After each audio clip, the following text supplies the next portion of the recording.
আমি এখন আলুর পরোটা বানাবো। তো আলুর পরোটা বানানোর জন্য আমি একটা ফ্রাই প্যানে পেঁয়াজ কুচি দিয়ে দিলাম হালকা তেল দিয়ে।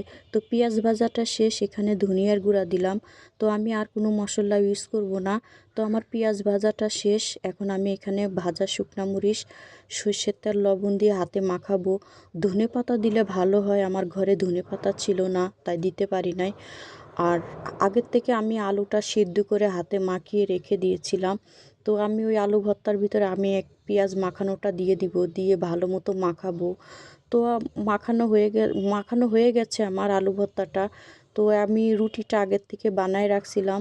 তো রুটিটা বেশি মোটাও করি না, বেশি চিকনও করি নাই, মিডিয়াম সাইজ করে বানাইছি। আর আলুর পরোটাটা আমি আরও একদিন বানাইছিলাম, ভালো লাগছিল আমার কাছে। আলুর পরোটাটা খেতে অনেক মজা লাগছে, ওইটা ভিডিও করি নাই, তো আজকে ভিডিও করলাম।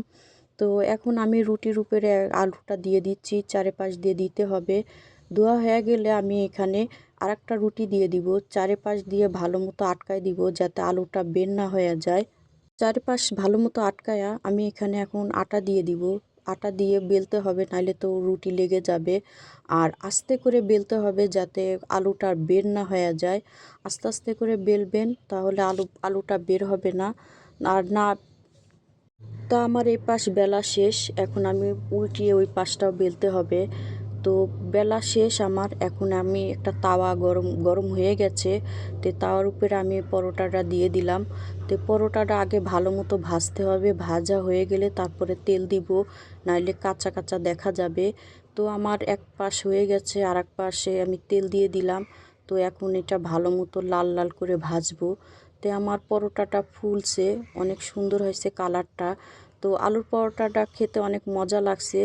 তো এখন আমার পরোটাটার কালারটাও অনেক সুন্দর হয়েছে। তো ভাজা শেষ, আমি একটা প্লেটে নিয়ে নিলাম। তো কালারটাও সুন্দর হয়েছে, আলুর পরোটাটা দেখতেও সুন্দর হয়েছে, খেতেও অনেক মজা হয়েছে।